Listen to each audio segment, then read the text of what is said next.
रात का वक्त था। एक साइंटिस्ट अपने लैब में काम कर रहा था। चारों तरफ सन्नाटा था, सिर्फ मशीन की हल्की सी आवाज आ रही थी। उसके सामने एक छोटा सा पत्थर पड़ा था, यूरेनियम।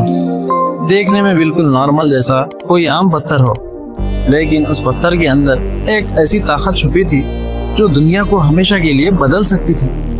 साइंटिस्ट उसे ध्यान से देख रहे थे। शायद उसे अंदाजा भी नहीं था कि ये छोटी सी चीज आने वाले वक्त में हिस्ट्री लिखने वाली है। ये कहानी शुरू होती है 1930s, जब साइंटिस्ट ने एक अजीब चीज नोटिस की।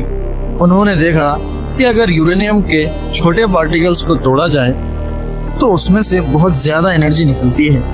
इतनी एनर्जी जो किसी भी नॉर्मल फ्यूल से कई गुना ज्यादा है। ये डिस्कवरी सिंपल नहीं थी, ये एक टर्निंग पॉइंट था। और इसी डिस्कवरी के बाद शुरू हुआ एक सीक्रेट प्रोजेक्ट, मैनहट्टन प्रोजेक्ट। यह दुनिया का सबसे इंटेलिजेंट लोग एक जगह इकट्ठा हुए। उनका गोल सिंपल था, लेकिन काम बहुत मुश्किल। उन्होंने यूरेनियम के अंदर छुपी पावर तक पहुंचना चाहा। लेकिन प्रॉब्लम ये थी, यूरेनियम के अंदर जो सबसे यूजफुल हिस्सा है U-235, वो बहुत ही कम क्वांटिटी में होता है। मतलब अगर आपके पास एक बड़ा अमाउंट यूरेनियम का हो तो उसमें से सिर्फ थोड़ा सा ही काम का होता है, जैसे रेत में से सोना ढूंढना हो। और यहीं से शुरू होता है एनरिचमेंट का प्रोसेस। सबसे पहले यूरेनियम को जमीन के अंदर से निकाला जाता है माइनिंग के थ्रू।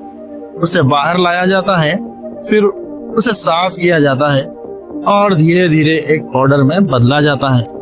लेकिन ये अभी भी यूजफुल नहीं होता। असली कहानी अभी बाकी है।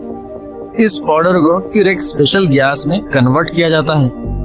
ये गैस आंखों से नहीं दिखती, लेकिन साइंस के लिए ये सबसे इम्पोर्टेंट स्टेज होता है। अब आता है सबसे इंटरेस्टिंग पार्ट। इस गैस को डाला जाता है एक स्पेशल मशीन में। इसका नाम गैस सेंट्रीफ्यूज होता है। ये मशीन इतनी तेज घूमती है कि उनकी स्पीड समझना भी मुश्किल होता है। जब ये घूमती है तो हेवी और लाइट पार्टिकल्स को अलग अलग करती है। हेवी पार्टिकल्स एक साइड चले जाते हैं और लाइट पार्टिकल्स दूसरी साइड।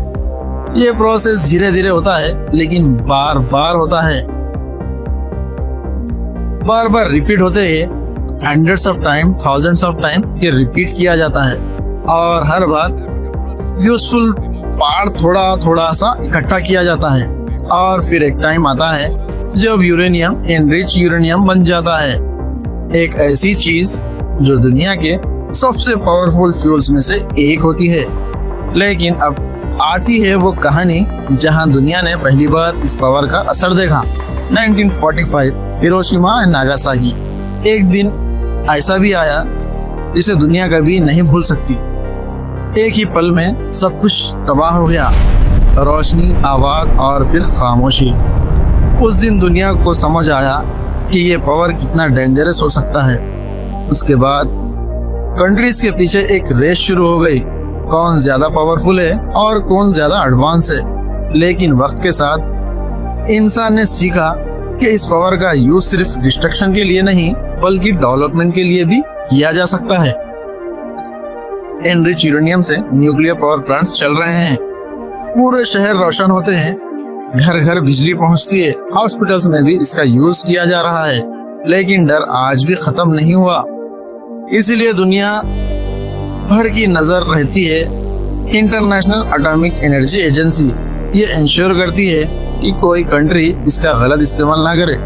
और कंट्रीज जैसे ईरान और नॉर्थ कोरिया, इन पर स्पेशल नजर रखी जाती है, क्योंकि अगर ये पावर गलत डायरेक्शन में चला गया तो नुकसान बहुत बड़ा हो सकता है।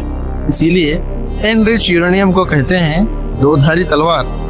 एक तरफ रोशनी, दूसरी तरफ अंधेरा। एक तरफ जिंदगी, दूसरी तरफ बर्बादी। और आखिर में यह फैसला साइंस नहीं करती, यह फैसला करता है इंसान।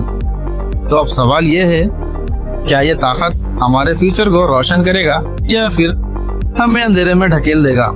ये चॉइस अब भी हमारे हाथ में है।